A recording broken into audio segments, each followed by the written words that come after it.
नमस्कार छात्रों और मेरे प्यारे दोस्तों। आज आज फिर से स्वागत है मेरे YouTube चैनल क्रिएटिव टीचर में। आज का विषय है कक्षा 8वीं के अंतर्गत शिष्यवृत्ति। शिष्यवृत्ति में हम आज पढ़ेंगे। शिष्यवृत्ति में तो वैसे तो बहुत सारे टॉपिक होते हैं और उन टॉपिक में से आज का टॉपिक है दिशा परीक्षण। दिशा परीक्षण क्या होता है?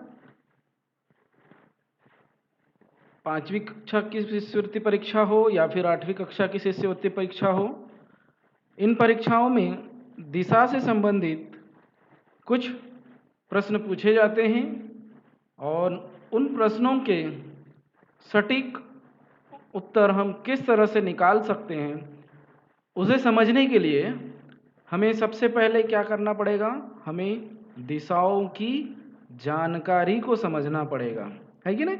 दिशा क्या होती है, दिशा की स्थितियां क्या होती है, दिशाओं की स्थितियों को समझना बहुत जरूरी है।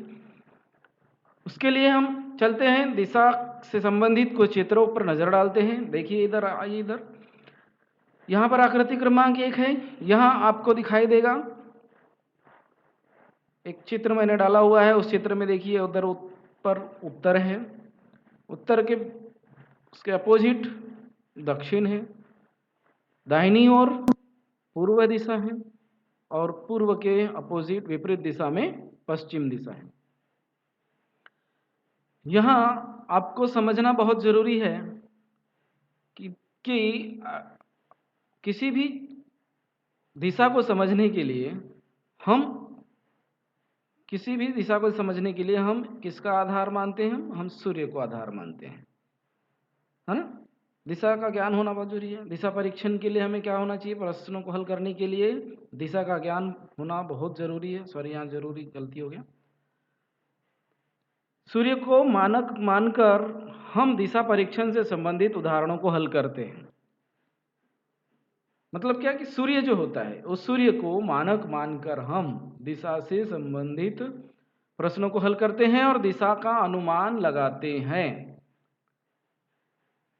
जैसे सूर्य, हम जिस ओर से सूर्य उदित होता है, जिस दिशा से सूर्य उदित होता है, उस दिशा पर आप खड़े हो, मुंह करके खड़े हो, तो वह आपकी दिशा कौन सी होगी?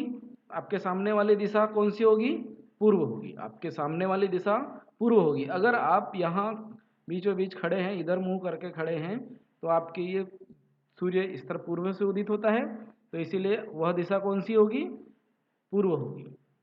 उसके पीछे वाली दिशा कौन सी होगी? पूर्व के पीछे वाली दिशा, आपके पीछे वाली दिशा, आप अगर इधर मुंह करके खड़े हो तो आपके पीछे वाली दिशा जो होगी वह पश्चिम होगी। मतलब पश्चिम, देखिए इधर पश्चिम, पूर्व, है ना? बाईं ओर की दिशा उत्तर होगी। देखिए बाईं ओर, देखो ये पूर्व, इसका बायां भाग देखो, ये बायां पूर्व उत्तर दिशा है। पूर्व के बाईं ओर कौन सी दिशा है? उत्तर दिशा है। ठीक उसी तरह प्रकार दाईं ओर कौन सी दिशा होगी? पूर्व के दाईं ओर, ये पूर्व के दाईं ओर दक्षिण दिशा होगी। दक्षिण, देखिए इधर दक्षिण। उत्तर पूर्व के बीच, अब ये तो हो गई हमारी चारों दिशाएं हमने समझ लिए कि अगर हम सूर्य के सामने मुंह करके खड़े हैं तो वह दिशा हमारी पूर्व होगी, हमारे पीछे वाली दिशा पश्चिम होगी, हमारे बाईं ओर वाली दिशा उत्तर होगी और हमारे दाहिनी ओर वाली दिशा दक्षिण होगी। तो चलो हम चलते हैं अभी आगे। आकृति क्रमांक 2 पर नजर डालिए। कुछ उपदिशाएं भी होती हैं।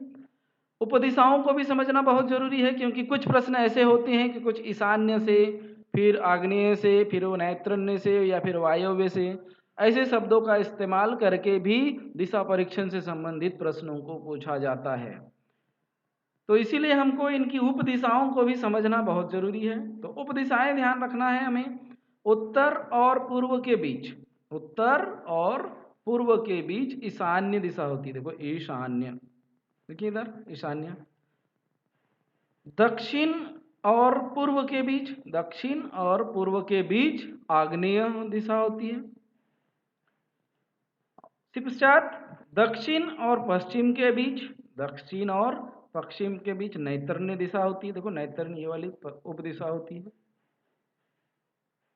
ठीक, उसके पश्चात पश्चिम और उत्तर के बीच में वायव्य दिशा होती है। देखो पश्चिम और उत्तर के बीच में ये वायव्य दिशा है। इसके पश्चात देखिए हम आगे चलते हैं, कुछ प्रश्न के ऊपर उदाहरण कैसे हल करना है, इसके पहले उदाहरणों को हल करना कैसे सीखेंगे हम। मैं यहाँ पर दो उदाहरण आपको हल करके बताऊंगा। देखते हैं पहला उदाहरण, आप देखते हैं क्या है पहला उदाहरण। मैं 5 किलोमीटर चलने के बाद दाईं ओर मुड़ा और 3 किलोमीटर गया। इसके बाद बाईं ओर मुड़ा और 8 किलोमीटर चला। अंत में मैं दक्षिण दिशा की ओर जा रहा था। मैंने किस दिशा से यात्रा प्रारंभ की थी। देखिए प्रश्न आपको समझना है, पढ़ना है और उसको बहुत आज समझना है पहले। ठीक है, मैं ऑप्शन रखता हूं आपके पास। पहला ऑप्शन है पूर्व दिशा की ओर, दूसरा ऑप्शन है पश्चिम दिशा की ओर, तीसरा ऑप्शन है उत्तर दिशा की ओर और चौथा ऑप्शन है दक्षिण दिशा की ओर। हमें यहाँ पर सही उत्तर का चुनाव करना है। तो कैसे हम देखते हैं, पहले तो हम किसी भी दिशा से संबंधित उदाहरणों को हल करना है तो हमें उसको एक डायग्राम बनाना पड़ता है। देखिए डायग्राम कैसे बनाएंगे, देखिए हम सबसे पहले प्रश्न के आधार पर चलते हैं। 5 किलोमीटर चलने के बाद मैं 5 किलोमीटर चला, ठीक है 5 किलोमीटर चला, उसके बाद मैं दाहिनी ओर मुड़ गया। दाहिनी ओर मुड़ा, ठीक है दाहिनी ओर मुड़ गया। कितने किलोमीटर चला दाहिनी ओर, 3 किलोमीटर चला। देखो 3 किलोमीटर गया।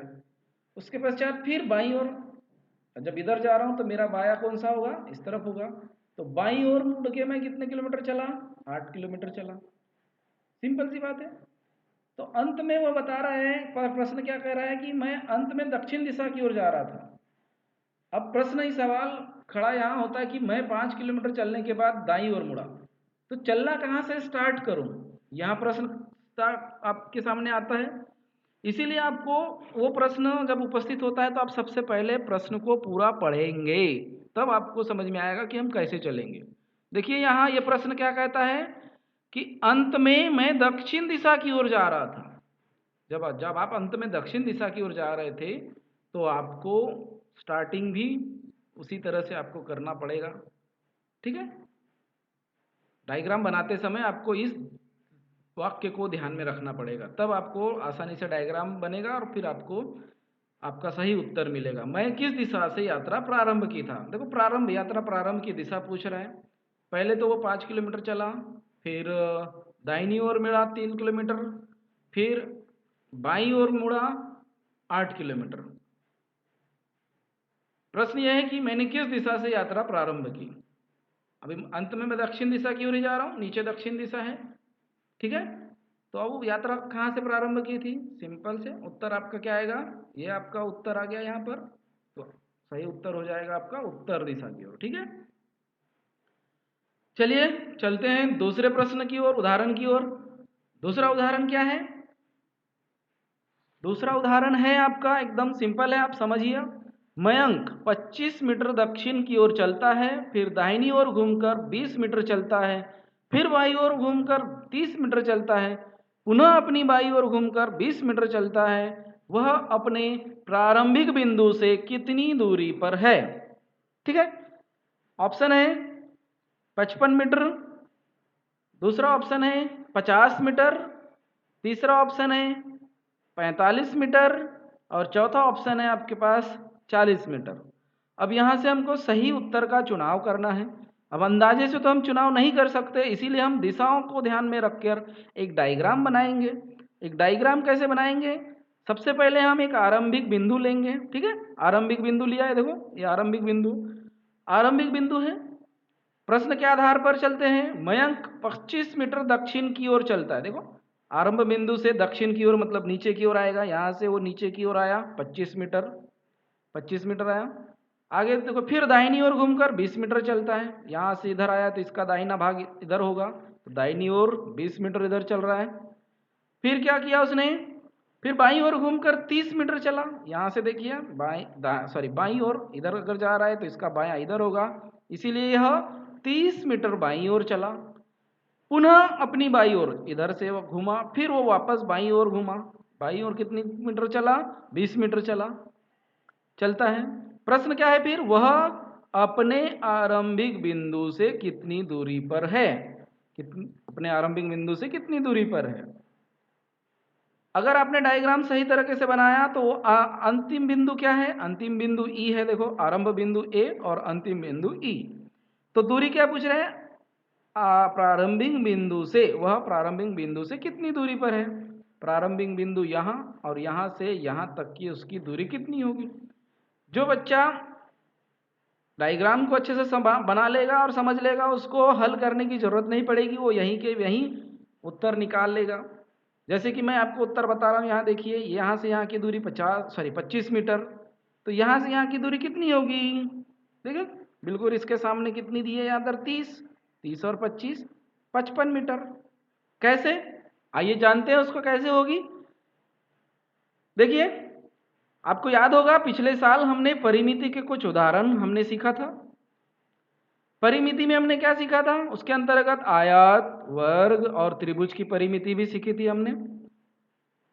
परिमिति क्या होता है, किसी बंद आकृति के सभी भुजाओं की लंबाई के योगफल को उस आकृति की परिमिति कहते हैं, बराबर। कोई भी बंद आकृति हो तो उस बंद आकृति के आधार पर, उसी आधार पर हम देखते हैं। देखो, उसी आधार पर यहाँ आयत BCD में, देखो यहाँ पर आयत, यहाँ अगर आप यहाँ से एक लाइन जोड़ोगे तो क्या बन जाएगा, आयत बन जाएगा, एक BCDE बन जाएगा, एक आयत बन गया BCD।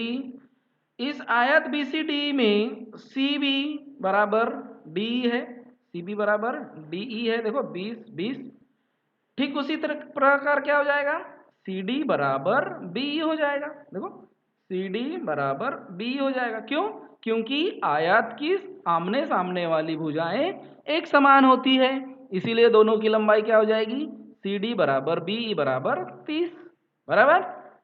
आगे चलो, अंततः प्रारंभिक बिंदु से दूरी क्या हो जाएगी, AE बराबर AB धन BE, AB धन BE, बराबर। देखिए AB, तो A क्या है, AB कितनी है, AB 25 मीटर है, धन B कितनी है, 30 मीटर है। देखो इसके बराबर, तो आपकी AE की लंबाई कितनी निकलेगी, तो AE बराबर 55 मीटर। तो आपका सही उत्तर क्या आ जाएगा, पहला वाला उत्तर आ जाएगा, AB बराबर 55 मीटर। अगर आपको यह वीडियो पसंद आया हो तो आप मेरे चैनल YouTube क्रिएटिव टीचर को जरूर सब्सक्राइब करिए, वीडियो शेयर करिए और लाइक करिए। ऐसे नए और वीडियो के लिए मेरा देखते रहिए मेरा YouTube चैनल क्रिएटिव टीचर। धन्यवाद।